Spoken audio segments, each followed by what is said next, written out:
¿viste? Fíjate con los pies, mamá. Está bailando samba. ¿Eh? Está bailando samba. Ahí está filmando. Ya, sí, ya está el aire ya. Ya estamos al aire. Hay gente que se está conectando. ¿Cómo estamos ahí? Bueno, buenas noches para nosotros, a los hermanos que están acá en el auditorio también. Hoy hace mucho frío. Estamos en Tizarao, San Luis. Y bueno, algunos hermanos nos han acompañado con este estudio que hoy comenzamos, el libro de Lucas.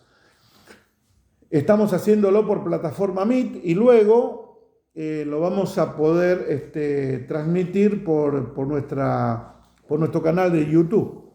Creo que se está grabando bien. Bien, comenzamos entonces. Bienvenidos. Hoy abrimos con el libro de Lucas. Recién veníamos charlando antes de entrar en la plataforma.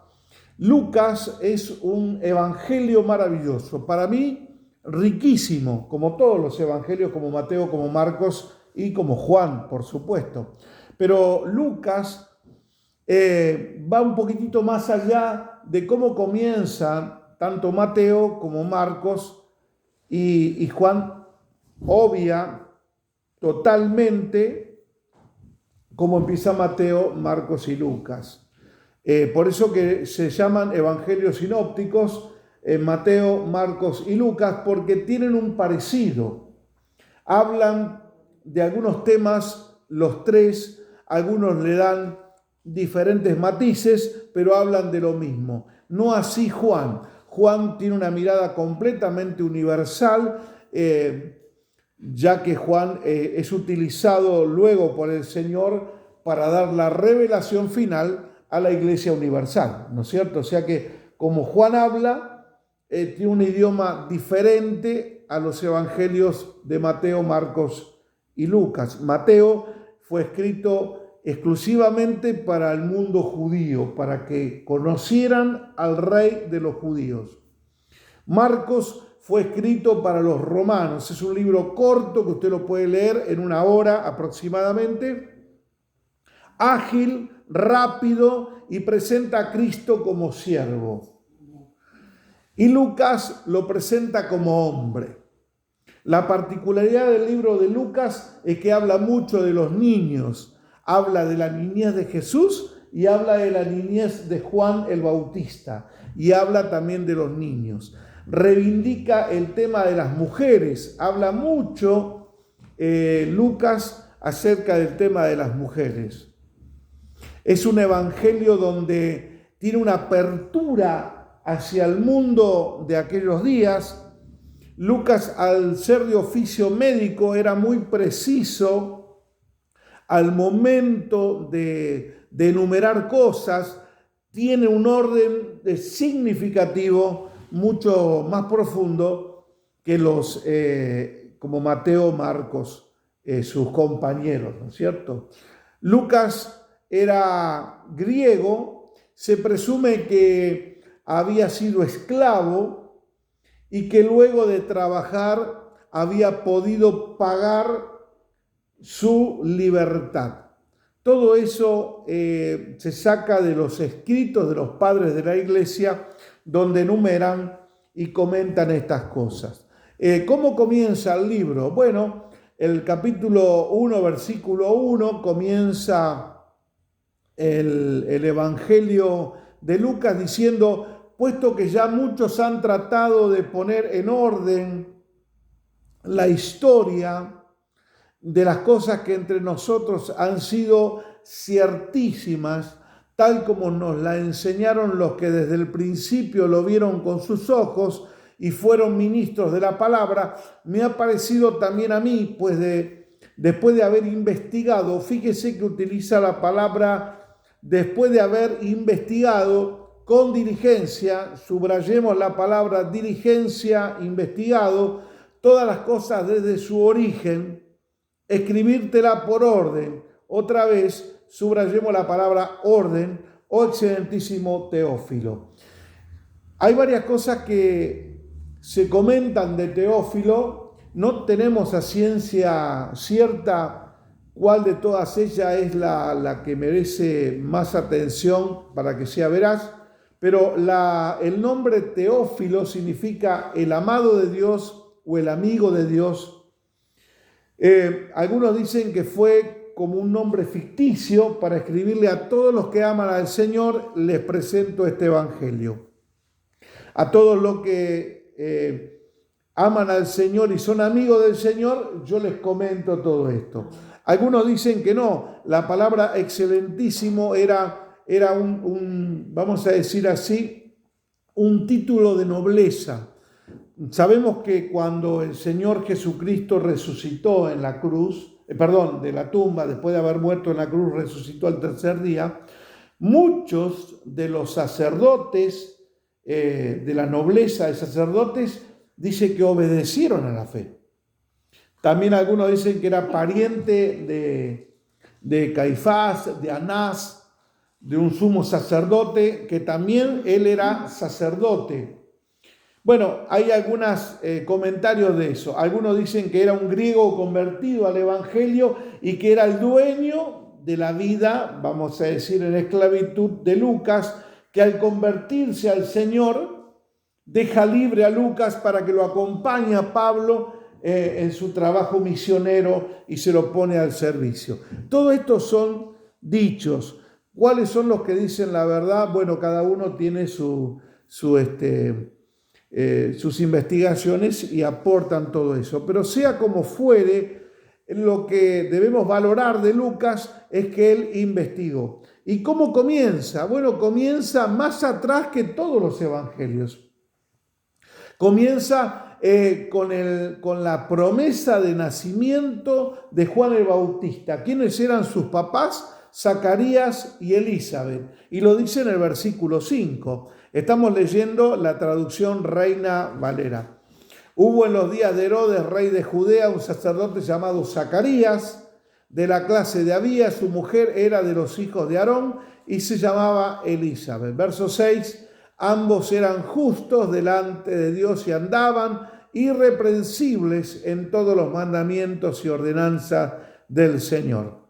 Pero no tenían hijo, porque Elizabeth era estéril y ambos eran ya de edad avanzada, y aconteció que ejerciendo Zacarías el sacerdocio delante de Dios según el orden de su clase, conforme a la costumbre del sacerdocio, le tocó en suerte ofrecer el incienso entrando en el santuario del Señor, y toda la multitud del pueblo estaba afuera orando a la hora del incienso, y se le apareció un ángel del Señor puesto en pie al lado derecho del altar del incienso, y se turbó Zacarías al verle y le sobrecogió temor. Ahí el ángel en el versículo 13 dice: Zacarías, no temas, porque tu oración ha sido oída y tu mujer Elizabeth dará a luz un hijo y llamarás su nombre Juan. Amén. Ahí es la promesa y comienza Lucas. Bueno, ¿cómo hizo para saber todo eso? Seguramente fue a conocer familia, conocidos de Juan el Bautista. Juan el Bautista es imposible porque ya había muerto para esa época. Sabemos que el ministerio de Juan el Bautista duró 6 meses nada más. O sea, empezó a predicar del arrepentimiento y luego de 6 meses le cortan la cabeza y muere. O sea que seguramente investigó. Y ahí comienza justamente con la anunciación de Jesús. En el versículo 26 del mismo capítulo dice: al 6º mes el ángel Gabriel fue enviado por Dios a una ciudad de Galilea llamada Nazaret, y una virgen desposada con un varón que se llamaba José, de la casa de David, y el nombre de la virgen era María. Y ahí viene lo que todos ya conocemos. Todo esto lo menciona Lucas. Seguramente Lucas tuvo la posibilidad de hablar con Jacobo, el hermano del Señor. Seguramente tuvo la posibilidad de hablar también con María, ¿por qué no? O sea que él le llevó todo un tiempo de investigación. Por eso esa es la diferencia con Mateo, que Mateo tuvo un relato presencial de las cosas, porque él estuvo con el Señor desde el momento uno que Jesús viene de ser tentado por el diablo en el desierto y comienza a predicar. El primero que se convierte a Jesús es Mateo, Juan, Andrés, se convierten al Señor. Y donde relata Marcos también, él empezó a predicar en la casa de Pedro. Sana a la suegra y a la noche viene mucha gente. Después se muda a Capernaum, donde tiene su oficina central, por llamarle de alguna manera, y comienza su evangelio a ser transmitido en una ciudad mucho más grande que no era la de Nazaret. Bien, todo esto está puesto de manifiesto allí en el libro de Lucas. ¿Qué otra cosa podemos decir de Lucas? Bueno, podemos decir también que lo nombra en el libro de Colosenses el apóstol Pablo en el capítulo 4, versículo 14. Ahí lo nombra a Lucas y le dice el médico amado. Lo acompaña en el segundo viaje misionero, lo podemos ver registrado en Hechos, después del capítulo 16, acompaña a Pablo y a Silas en el segundo viaje misionero, donde cuenta y relata aquel evento tan maravilloso que dice que son tomados presos Pablo y Silas, y dice que comienzan a cantar al Señor en medio de la cárcel y adoraban al Señor, y dice que a medianoche tembló el lugar, las cadenas se cortaron, el lugar tembló, las cadenas se cayeron, y ahí el Señor hizo una obra portentosa donde el carcelero de Filipo se iba a quitar la vida porque se pagaba, los trabajos se pagaban con la vida. Él tenía que responder delante de sus superiores porque se habían escapado los presos. Pero Pablo dice, no temas, ninguno se ha ido, estamos todos aquí. Y el carcelero le dice, ¿qué debo hacer? Bueno, cree en el Señor Jesucristo y serás salvo tú y tu casa. Esa palabra poderosa, ¿no es cierto?, le suelta el apóstol Pablo. Se convierte el carcelero y se abre la iglesia allí en Filipos. Desde allí en adelante Lucas comienza a acompañar a Pablo. Lucas se dice que estudió en una de las 3 universidades más encumbrantes de aquel tiempo, que era la de Tarso, la de Alejandría y la de Roma. Bueno, parece que fue que él estudió en Tarso y se movilizó como médico, convirtiéndose a Cristo, y esto lo apasionó de tal manera que no solamente pagó su esclavitud con su trabajo, sino que dedicó su vida también a estar al servicio del Señor, y nada más y nada menos que al lado de Pablo. Y escribió de primera mano el libro de Lucas, pero también escribe el libro de Hechos de los Apóstoles. Estos libros, tanto el primero como el segundo, son de enorme valor para nosotros, el pueblo cristiano. Tenemos todo el recorrido apostólico del apóstol Pablo y de la iglesia primitiva, porque Lucas tomó la pluma, inspirado por el Espíritu Santo, y escribió. Estaba comentando recién fuera del aire a las hermanas y hermanos que estábamos aquí, que en el capítulo 1, en el versículo 3, dice, me ha parecido también a mí, después de haber investigado con diligencia todas las cosas desde su origen, escribírtelas por orden. Me ha parecido bien después de haber investigado. Cuando uno investiga se toma tiempo, y todas las cosas que toman tiempo, tiene que haber un deseo profundo de investigar o de dedicarle un tiempo a eso. Ahí vemos la inspiración divina del Señor que inspira a Lucas para para recopilar por la iglesia primitiva lo que ellos habían vivido con el Señor Jesucristo. Habrá sido maravilloso. Dicen también que el libro de Lucas tomó como referencia a lo que dijo Marcos. Algunos dicen que consultó también a Marcos. ¿Por qué? Bueno, lo vimos en las clases pasadas que Marcos estuvo de primera mano los dichos de Pedro. O sea que Marcos era discípulo de Pedro y Pedro fue el primer llamado al Señor y el que estaba liderando los apóstoles. Entonces Lucas consultó, es más, viajaron juntos, estuvieron juntos, entonces seguramente tuvieron la oportunidad para manejarse de esa manera y compartir todas aquellas cosas, ¿verdad? Bueno, esto lo dice en Hechos 16, en el versículo 11, comienza el segundo viaje misionero. Colosenses, entonces también allí lo nombra el apóstol Pablo como compañero fiel de sus prisiones, el médico amado, y fue el discípulo que estuvo hasta el último momento cuando Pablo fue ejecutado. Sabemos que Pablo fue ejecutado en Roma, lo decapitaron después de muchos años estar en Roma porque no le salía el juicio, porque la gente quería escucharlo y porque estaba en los tiempos del Señor. Esto también debe ser una gran enseñanza para nosotros.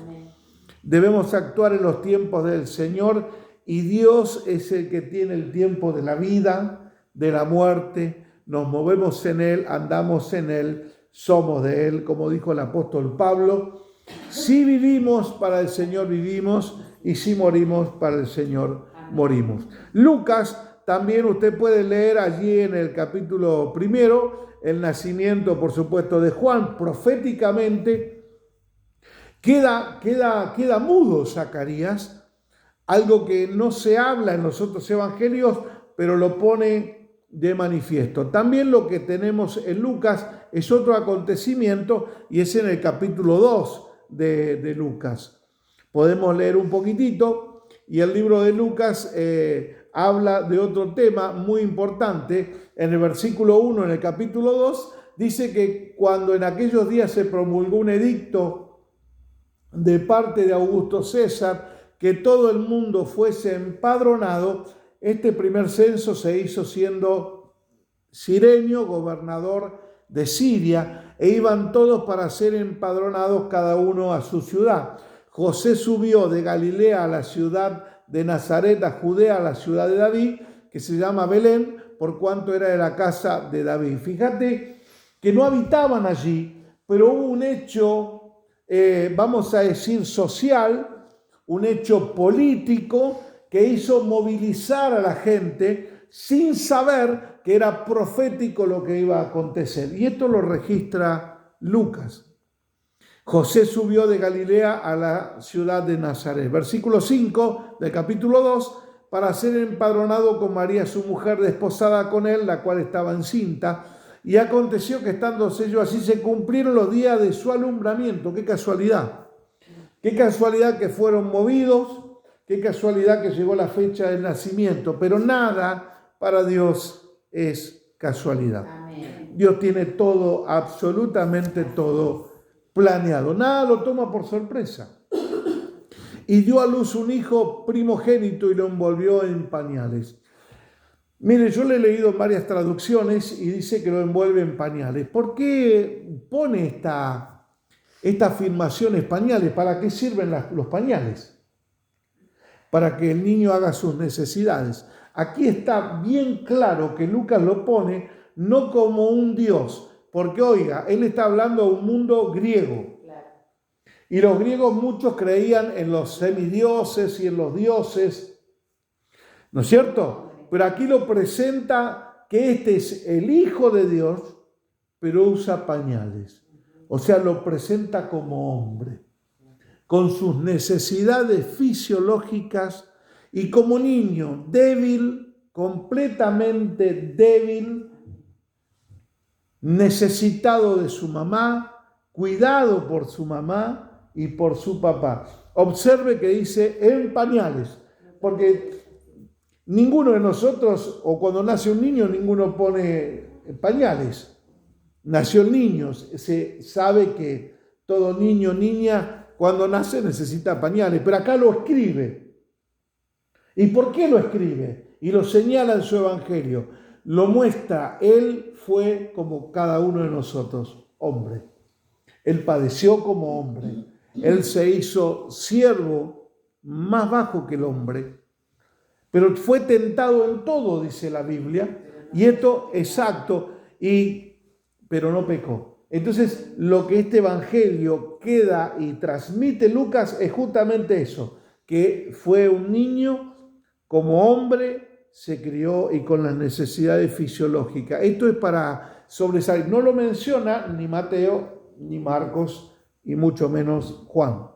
Pero es importante. Amén. Seguimos adelante. Y dice el versículo 7 del capítulo 2, y dio a luz su hijo primogénito y lo envolvió en pañal y lo acostó en un pesebre porque no había lugar para ellos en el mesón. Claro, llegaron gente de muchos lados y de pronto los sorprendió todo esto y bueno, sabemos que aquellos lugares eran precarios, ¿no? Había pastores en la misma región que velaban y guardaban las vigilias de la noche sobre su rebaño. Bueno, nosotros festejamos en Navidad o el nacimiento del Señor en el mes de diciembre. En el mes de diciembre no puede haber sido porque el mes de diciembre hace mucho frío allí en Jerusalén. Se presume que la fecha habrá sido por agosto, septiembre, porque dice que estaban en la vigilia de la noche, nadie está a la intemperie de la noche, o sea, mirando las estrellas, y los animalitos estaban fuera del pesebre, entonces quiere decir que no hacía frío. En diciembre hace frío, por eso es una de las cosas que nosotros debemos tener en cuenta, que a veces festejamos Navidad en el mes de diciembre, pero en realidad no se sabe a ciencia cierta si fue diciembre. Por algo muy obvio que hace frío, seguramente no fue por agosto o septiembre. Pero nosotros igualmente no tenemos ese problema los cristianos, porque en realidad sabemos que Jesús nació. Y nació de una virgen, y nació de la familia de David, y que es nuestro Salvador. Amén. Eso es lo que a nosotros nos importa. Sigo un poquitito más adelante, y aquí ángeles publican el versículo 11, capítulo 2, os ha nacido hoy en la ciudad de David un Salvador, que es el Cristo, el Señor. Ahora, qué casualidad, si estaban en otro lugar, no era profético, pero en el capítulo 2, versículo 11, dice, os ha nacido hoy. O sea que fueron trasladados, movidos, pensando Cirenio que iba a censar porque se le ocurrió a él. Sin embargo, nada, ni nadie ocurre, nada en la tierra, así que el Señor se haga su voluntad. Hago un silencio porque esto también nos debe bendecir a nosotros. Nada de lo que sucede a nuestro alrededor sucede porque sí. Dios tiene planes. En el momento no los conocemos, pero después Dios nos confirma, porque parece que un día este gobernante se levantó con ganas de censar y no sabía, pero él estaba cumplimentando proféticamente lo que Dios había dicho. Una cosa más, cuando es enfrentado, o Pilato, cuando lo llevan al Señor Jesús a frente Pilatos, y Jesús, como dije en las otras clases, no se defendía con Pilato, no dices nada, le llamaba la atención. Mirá que yo tengo autoridad, le decía Pilato, para matarte o darte vida, vos tenés que defenderte. Y Jesús dijo, ninguna autoridad es dada en la tierra si no es por mi Padre. O sea, todo lo que pasa está gobernado por mi Padre. Amén. Eso a nosotros nos debe dar paz y nos debe dar calma y nos debe transmitir confianza también. Se los participo porque me parece que también es muy importante. Bien, están transcurriendo los minutos. Espero que también los hermanos estén viendo. Esto de Jesús, también en el versículo 21, no está tampoco en el Evangelio ni de Mateo ni de Marcos, tampoco el de Juan. Cumplidos los 8 días para circuncidar al niño, verso 21 del capítulo 2, le pusieron por nombre Jesús, el cual le había sido puesto por el ángel antes que fuese concebido. Y cuando se cumplieron los días de la purificación de ellos, conforme a la ley de Moisés, le trajeron a Jerusalén para presentarle al Señor. Fíjate que Jesús fue, vino, estuvo, anduvo. Es más, relata aquí, que lo vamos a leer luego, que cuando los reyes, que se denomina magos o reyes magos, Jesús es llevado por su mamá y su padrastro José a Egipto. También es profético eso, porque dice: a mi hijo llamé de Egipto. O sea, nada de lo que pasó en la vida de Jesús es casualidad, está todo completamente planeado por Dios. Y dice que cuando se cumplieron los días de la purificación de ellos, verso 22, conforme a la ley, le trajeron a Jerusalén para presentarle al Señor. Otro detalle que Lucas deja en claro, que todo lo que ocurrió con Jesús, Jesús nació debajo de la ley. Y sus padres cumplimentaron al pie de la letra lo que la ley de Moisés decía. Por eso que él cumplió desde su nacimiento, desde la operación de su prepucio, que era un pacto que Dios hizo con Abraham y que el pueblo de Israel lo tomó para sí como ordenanza desde Moisés en adelante. Esto lo manejó de esta manera y se sometió a la ley, ¿verdad? Y dice así: y tal como está escrito en la ley del Señor, todo varón que abriere la matriz será llamado santo al Señor, para ofrecer conforme a lo que se dice en la ley del Señor, un par de tórtolas o 2 palominos. He aquí había en Jerusalén un hombre llamado Simeón. Este hecho tampoco está escrito en los otros evangelios. Este hombre justo, piadoso, esperaba la consolación de Israel, y el Espíritu Santo estaba sobre él. Y le había sido revelado por el Espíritu Santo que no vería la muerte antes que viese al ungido del Señor. Movido por el Espíritu Santo, vino al templo, y cuando los padres del niño Jesús lo trajeron al templo para hacer lo que él era conforme al rito de la ley, él tomó en sus brazos y bendijo a Dios. Profetizó en el espíritu de este hombre. Ahora, ¿cómo hace usted para saber lo que va a pasar con un niño si no lo conoce? A usted le ponen 2 niños, 3 niños, 5 niños, y usted no sabe si va a ser médico, abogado, carpintero, sacerdote. No sabe qué va a ser de él, a menos que el Espíritu de Dios le dé una revelación, como tuvo Simeón, y comenzó a profetizar. Gracias. Ahora dice el versículo 29, despides a tu siervo en paz, conforme a tu palabra, porque han visto mis ojos tu salvación. Amén. Allí no vio un bebé, vio mucho más que un bebé. Y Lucas parece que investigó, parece que fue y consultó a las personas que habían estado presentes allí. Seguramente algún levita, seguramente alguno de la casa de los sacerdotes, no sé, pero Lucas, si escribe esto en el orden que lo escribe, investigó. Y esto no está puesto en los otros evangelios. Por eso que a mí me apasiona mucho, me gusta estudiar a Lucas. Tiene una precisión y una forma literaria.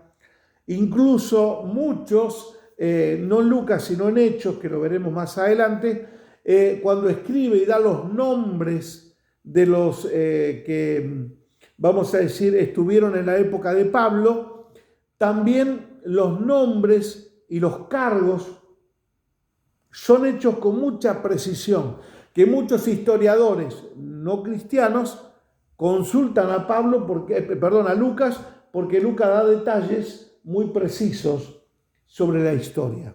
O sea que podemos decir que Lucas hizo también de historiador, aunque la finalidad del Evangelio de Lucas no es escribir historia, sino escribir la vida, la obra y el Evangelio de nuestro Señor Jesucristo. Bueno, ahí comienza Lucas, pero también el versículo 36, estaba también allí Ana, profetisa, hijo de Fanuel de la tribu de Aser, de edad muy avanzada, pues había vivido con su marido 7 años de su virginidad y era viuda de hacía 84 años, así que no se tenía casi 100 años esta señora.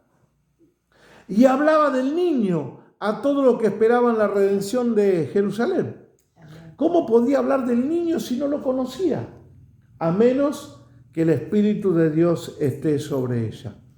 Después de estas cosas, verso 39, cumplido con todo lo prescrito en la ley del Señor, volvieron a Galilea, a su ciudad de Nazaret, y el versículo 40 dice, y el niño crecía y se fortalecía y se llenaba de sabiduría y la gracia de Dios era sobre él. Voy a hacer un paréntesis, días pasados fue el Día del Padre. Yo realmente me imagino, y utilicemos un poquitito la imaginación para hablar un poquitito de José. José primeramente se entera de que María, la que va a ser su esposa, está embarazada y él no es el padre. Se quiere ir, Dios envía un ángel, le dice el que va a nacer es producto del Espíritu de Dios y a partir de allí cuida celosamente, cariñosamente a un hijo que no es suyo, pero que ni él sabe todavía lo que va a ocurrir, ni lo que va a pasar con este niño. Sí sabe que Dios tiene planes con él. La pregunta es, ¿cómo disciplinaba a este chico? ¿Cómo lo educaba a este chico? Porque tuvo otros hermanos, María. O sea, Jesús tuvo otros hermanos, y lo dice la Biblia cuando viene María con los hermanos a ver a Jesús en aquel acontecimiento que Jesús dice, ¿quiénes son mi madre y mis hermanos? ¿No? O sea que tuvo hermanos, José con María tuvo hijos, que fueron hermanastros, por llamarle de alguna manera, de nuestro Señor Jesucristo. ¿Cómo lo educó? ¿Cómo le enseñó? Pero el versículo 40 dice, y el niño crecía y se fortalecía. O sea que el niño era como todos. Fíjese, usaba pañales y el niño crecía. Esto lo deja claro en su escrito Lucas, porque quiere presentar no a un Dios, no a un semidios, no a un hijo de Zeus. Él quiere presentar a una persona que nació como hombre, pero sin pecado. O sea, que crecía y versículo 40, y se fortalecía, pero fíjese, se llenaba de sabiduría. No era un niño común, era un niño que adquirió un don preciado que es el don de la sabiduría.